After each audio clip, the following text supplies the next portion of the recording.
Hello and welcome to Dawn Chorus Writes, a Miraculous Ladybug fanfiction and Audiofics. This is a new mini-series called Strawberry Kisses. It was meant to be a one-shot and then it turned into a mini-series because I didn't stop writing it. And these are actually really long parts.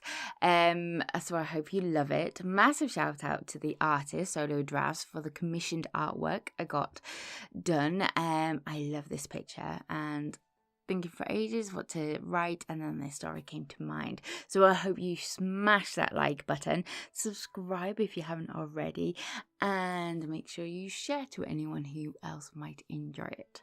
And I hope you enjoy. Part 2. Sweet and dangerous. Marichat told herself she wouldn't go up to the rooftop the next night. It was a reasonable decision, a smart one, the kind of decision Ladybug would make without hesitation, clear, controlled, rooted in the understanding that some lines once crossed didn't simply disappear again. She had crossed one, she knew that, and pretending otherwise wouldn't undo it. So she stayed in her room, or at least tried to.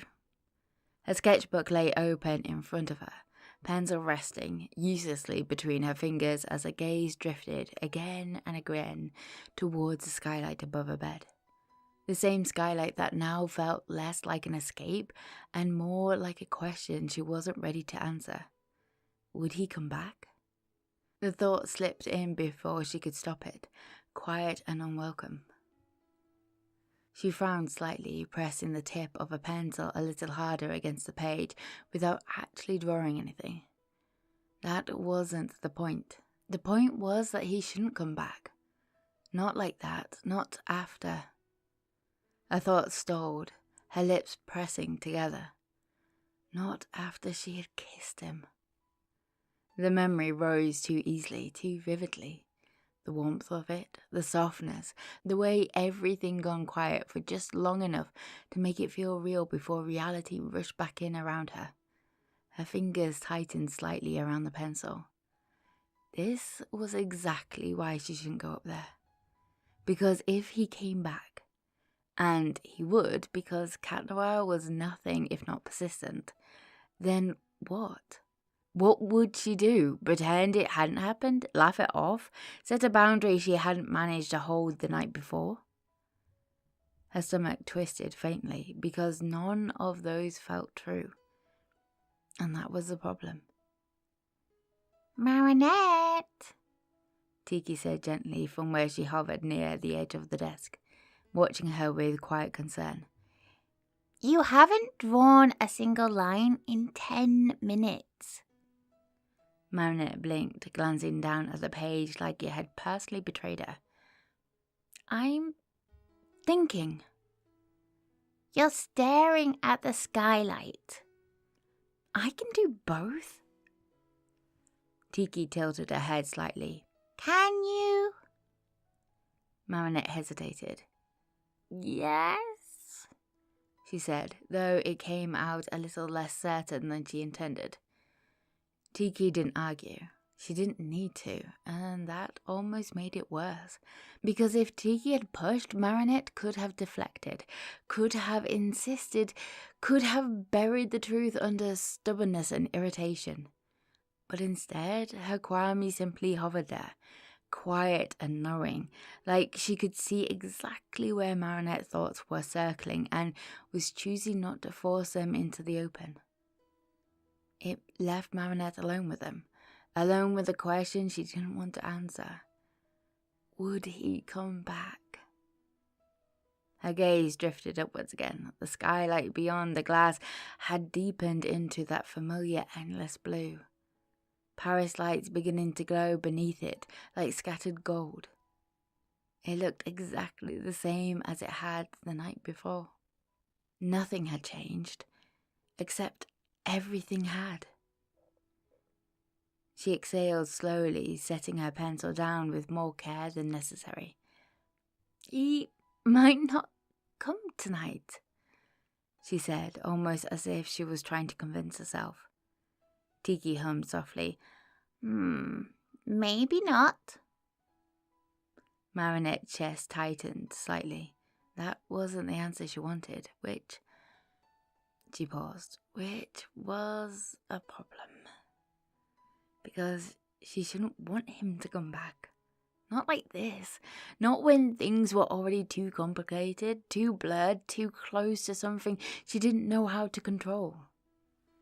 And yet, the thought lingered anyway, quiet and persistent. What if he does? Her fingers curled slightly against the edge of her desk, because if he did, she would go up there. She knew she would.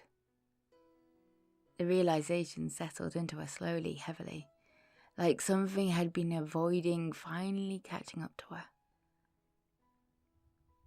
Tiki, she said, softer now. Yes?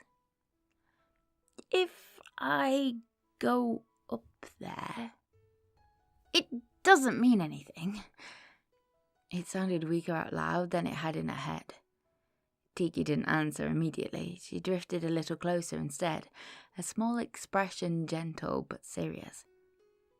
Does it feel like it means nothing? Marinette looked away. That was the problem, wasn't it? Because it didn't. Not anymore. Marinette pushed back her desk before she could think too hard about it. The decision didn't come all at once. It wasn't dramatic or sudden. Not something she declared even to herself. It simply settled, quietly, inevitably, like something that had already been decided long before she was allowed to acknowledge it. She removed the lid which had been safely protecting today's strawberry treats and picked up the plate. I'm just gonna get some air, she said, already moving towards the ladder. Tiki didn't stop her. She simply followed. The night greeted her the same way it always did, soft and open. The city stretching endlessly around her, the gentle hum of life below blending into something almost comforting. Usually it helped. Usually it cleared her head, gave her space to breathe, to think, to just be Marinette for a little while without everything else pressing in around her. But tonight, it didn't feel the same, because now the rooftop wasn't just hers. Now it held something else, expectations. Her eyes flickered, too quickly, too instinctively, towards the railing. Empty. Of course it was empty. Why wouldn't it be? She stepped out fully, forcing herself to move normally, to cross the small space of a balcony like she had done 100 times before, setting the plate she had brought with her down onto the table with careful precision. The familiar routine should have grounded her. The quiet clink of ceramic, the faint sweetness of strawberries and cream in the air, but it didn't quite settle the way it used to. Because she was listening. Even if she told herself she wasn't. Listening for a sound that hadn't come yet. Waiting. Nope. She wasn't waiting. She exhaled slowly, leaning her hands slightly against the edge of the table as she looked out over the city instead, trying to let the familiar view pull her focus away from the restless edge of her thoughts. Paris glowed beneath her, warm, steady, unchanged by the quiet shift that had taken place in the world. Nothing had changed. Except everything. If he doesn't come, that's fine, she murmured under her breath, more to the night than to Tiki. That's probably better. Tiki didn't answer, and that silence said more than anything else could have. Marinette swallowed, her fingers tightening slightly against the edge of the table as the seconds stretched just a little too long. Maybe he wasn't coming. Maybe he had decided. Princess, a familiar voice said lightly behind her. You look disappointed. Marinette froze. Her heart jumped before she could stop it, her breath catching as she turned, and there he was, perched on the railing like he'd always been there, like the night itself had simply folded around him and given him back to her. The city lights caught in his eyes, his posture easy, familiar, but something in her chest tightened all the same. Not from surprise, not this time, from something else, something quieter. "You weren't there a second ago," she said, though it came out softer than it should have. Cat tilted his head, his grin easy, almost teasing. "I like to keep you on your toes." Marichat huffed lightly, though there was no real bite behind it. "That's not funny." "It's a little funny." "It's not." "Agree to disagree." He dropped down from the railing with effortless ease, landing lightly before stepping towards her, like there wasn't anything unusual about this. Like nothing had changed between them at all. Like she hadn't kissed him. Like he hadn't looked at her the way he had afterwards. Like this was just another night. And for a moment, she almost let it be, because it would be easier, safer, cleaner to pretend.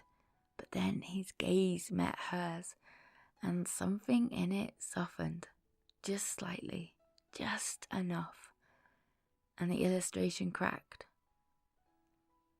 "You came back," she said quietly. Cat's expression shifted, the playfulness easing at the edges. "You sound surprised." "I told you maybe." "And I said I'd take that maybe." Her lips twitched, but her heart didn't settle, because now it wasn't a question anymore. Now she knew.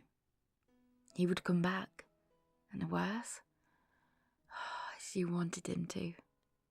Cat's gaze dropped briefly to the table, the faint sweetness of strawberries and cream clearly not going unnoticed. His grin returned, familiar, easy, but there was something quieter beneath it now, something Marichat was starting to recognize even if she didn't fully understand it yet. "You made more," he said, stepping a little closer, his tone light but not careless. Marichat followed his gaze, suddenly very aware of the plate she had set down only moments before. "I always make more," she replied a little too quickly. "It's not like I knew you were coming." Cat hummed softly, clearly unconvinced, but he didn't push it. Of course not, princess." The nickname landed differently now. Before, it had always been teasing, playful, exaggerated, something she could roll her eyes at and brush aside. But now, there was something softer in the way he said it, something that settled a little too easy into the quietness between them. Marichat reached one of the pastries before she could think too hard about it, holding it out towards him with a small, almost defensive lift of her chin.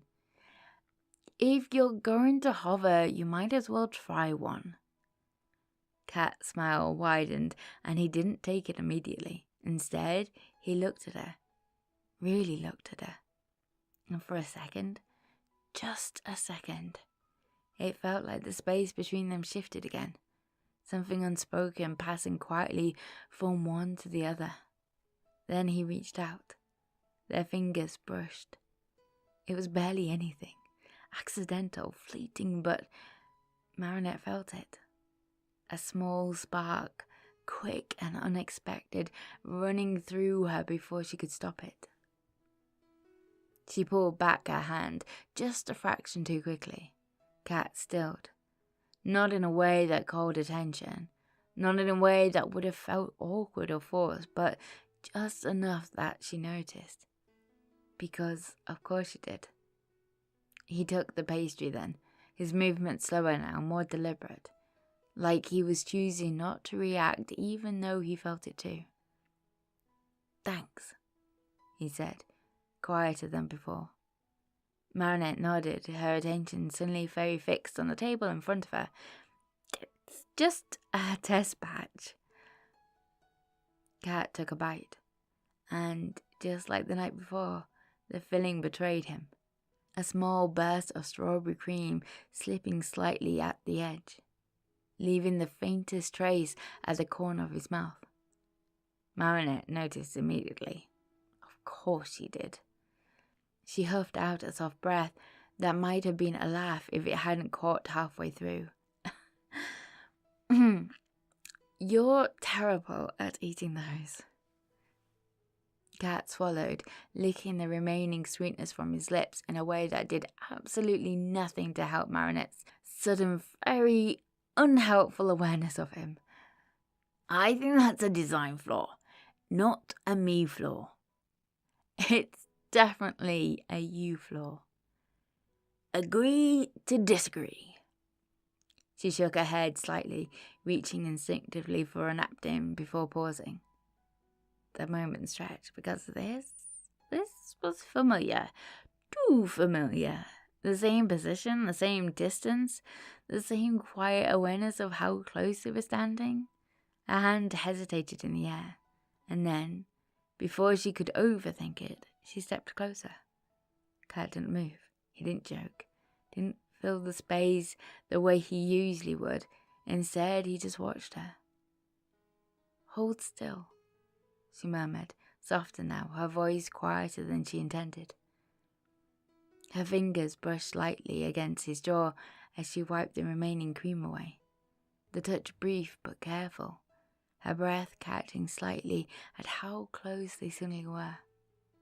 Closer than before.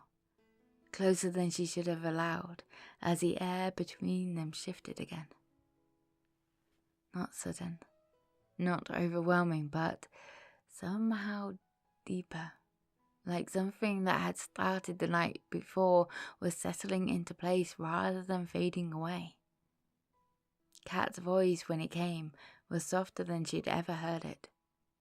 You're doing that thing again. Marichat blinked. What thing? Pretending this is normal? Her breath hitched slightly because it wasn't, and they both knew it. She lowered her hand slowly, but she didn't step back. Maybe it is, she said, though it didn't sound convincing even to her own ears. Kat tilted his head slightly, studying her in the same way that made her feel like he was seeing her more than he should.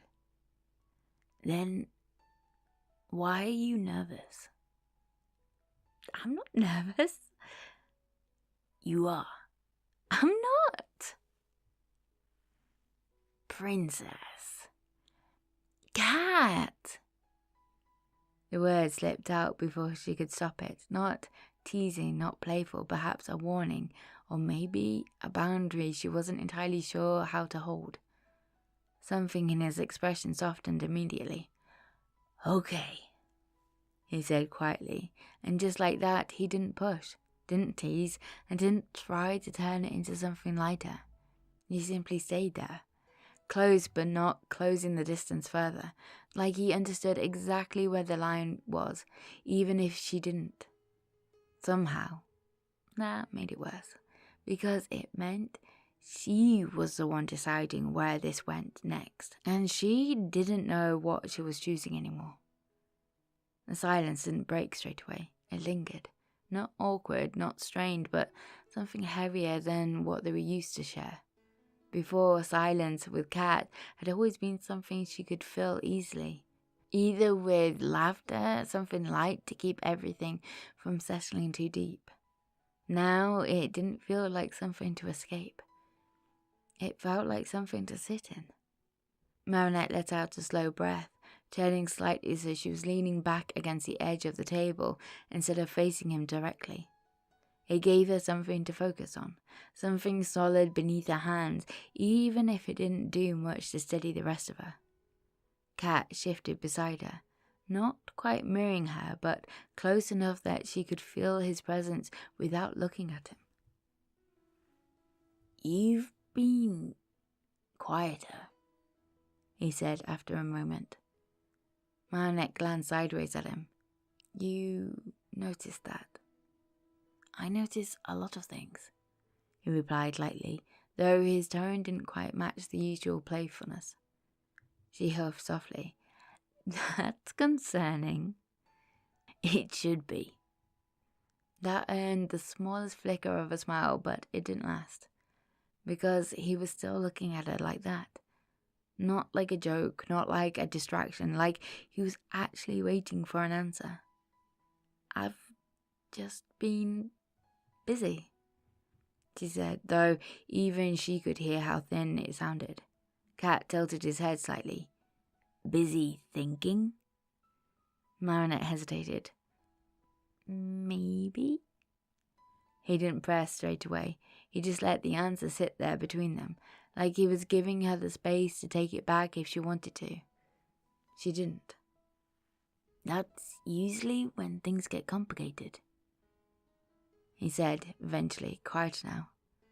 Marionette let out a soft breath, her fingers tracing lightly along the edge of the table. You say that like you don't think. I try not to, he replied. Less chance of getting myself into trouble. She glanced at him again, something in his expression catching her attention this time. Not a smile, not the ease, but what sat just underneath it. You don't actually mean that. Cat's smile softened just slightly.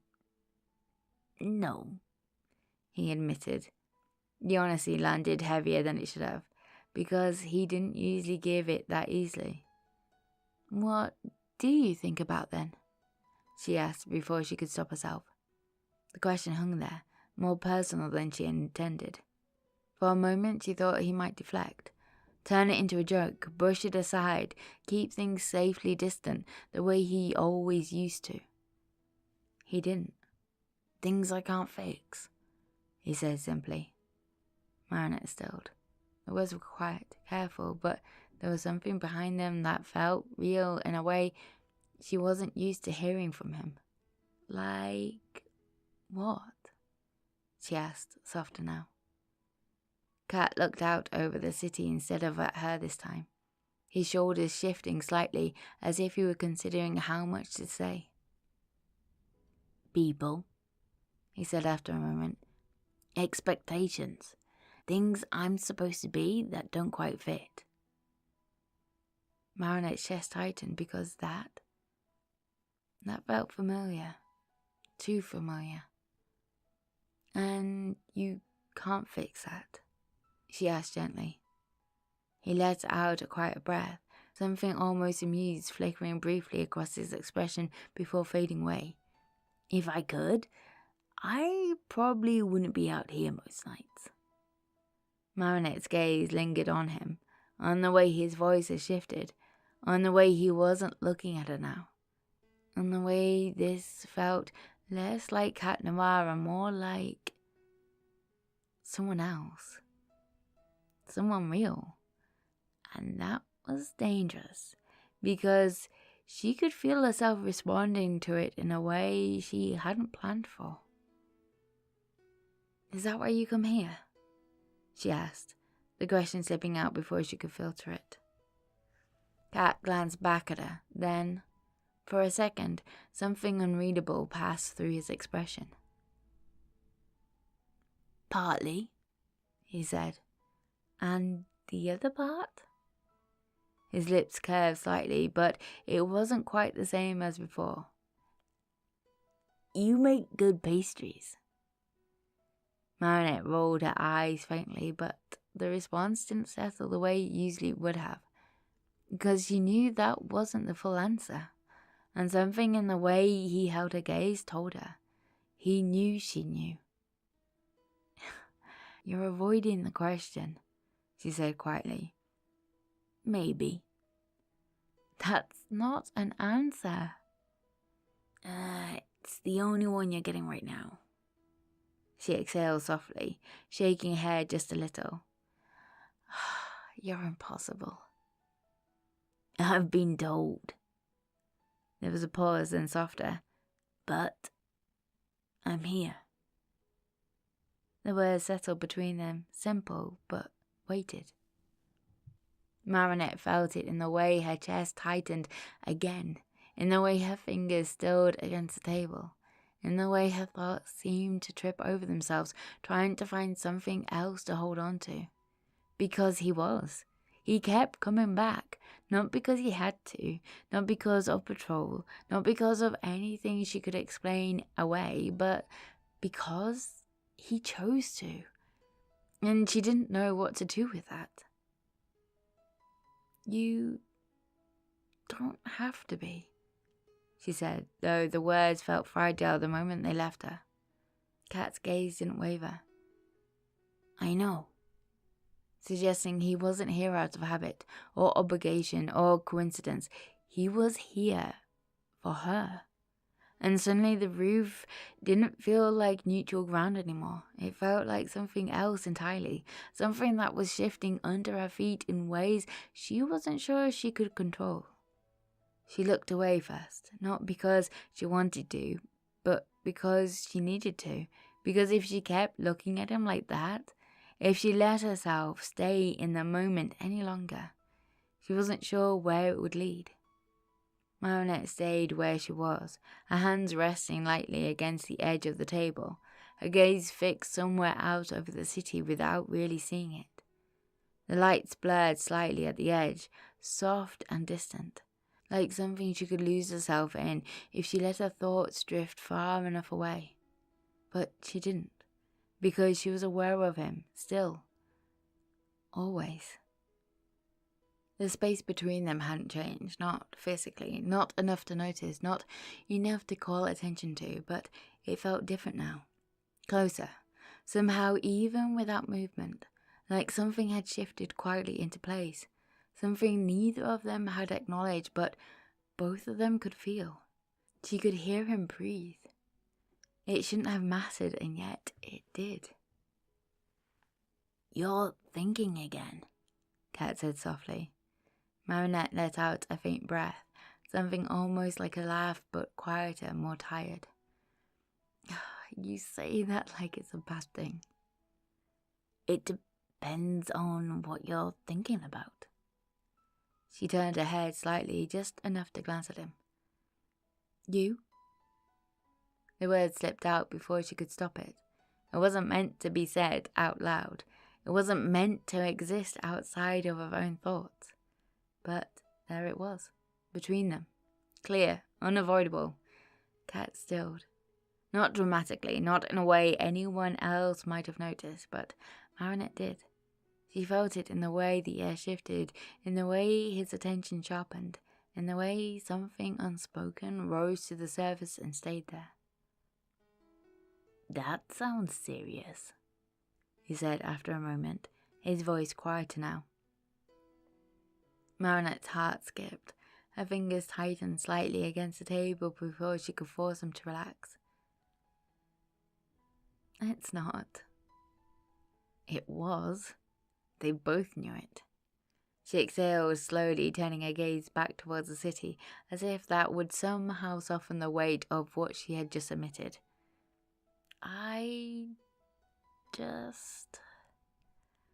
She started, then hesitated, the words catching somewhere between honesty and instinct.